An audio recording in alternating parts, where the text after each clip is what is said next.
Hello guys, చాలా పెద్ద చేప కొన్నాం. మా అన్నయ్య కట్ చేయబోతున్నాడు. ఫుల్ వీడియో క్లారిటీ మంచిగా వస్తుందా? వస్తుంది. నైట్ లాగా బ్లర్ వస్తుంది అన్నయ్య. తోకలు ఈకలు అట్లా కట్ చేయాలన్నమాట. కత్తిపీటతోటి కోస్తే కావవి. పెద్ద కత్తితోటి కోస్తున్నా అన్నయ్య. 5 kgs చేప. 5 kgs చేప. అది పట్టడేమో కానీ కోసడేమో ఇక్కడ గైస్. కష్టం అంటే కోయడంలోనే ఉంటుంది, పట్టడేమో కానీ. ఏమో పెద్ద మా చేపలు కోసేటామే మార్కెట్లో బాగా పనితోనే ఉంది. చూడండి, 10 నిమిషాలలో అంతా చేసేస్తుంది. అట్లా ఉంటుంది పెద్దమ్మ.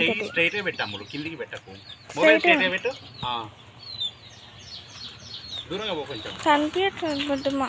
పెద్దమ్మ చూడు. హాయ్ గాయస్ ఈ మా చేపలు కోస్తున్నా అను. హాయ్ గాయస్, ఇవి మా చేపల్ని కోస్తున్నాను.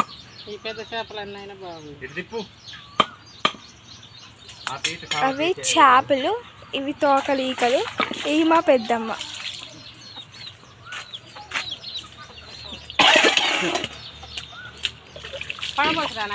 ఈ యొక్క 5 అయ్యొక్క 5 10 kgs టోటల్గా. Plus 4 kgs.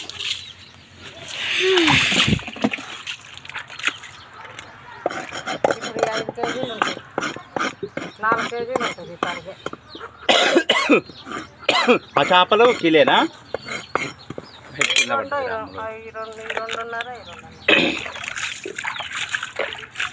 జై శ్రీరామ్. కోసే ముందు అట్లా అనాలి, జై శ్రీరామ్. శ్రీరామ్ తినడుగా, శ్రీరామ్ తినడుగా. మనకు పని కావాలని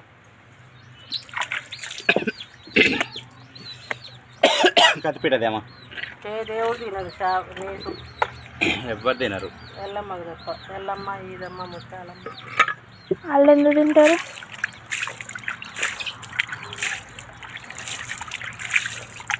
వాళ్ళు కన్నా మన హెల్త్ గురించే తినేది. శ్రావణ మాసంలో వర్షాలకి రెయిన్ఫోన్ హెల్త్ ఇష్యూస్ వస్తాయి. తెచ్చినా పిండి.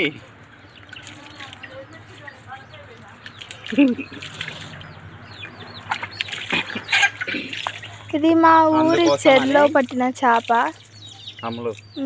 అందుకోసమని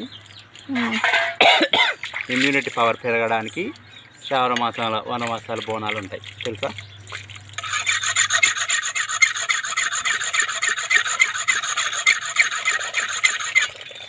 కత్తి షార్ప్గా లేకపోతే అట్లా తీసుకోవాలి. కొన్ని సైంటిఫిక్ రీజన్స్ ఉంటాయి. ఓన్లీ మన దాంట్లోనే దీనికి కూడా ఉంటుంది. పెట్టుకున్నట్టుగా ముఖం కట్టుకోమని పెట్టుకున్నా అన్నమాట.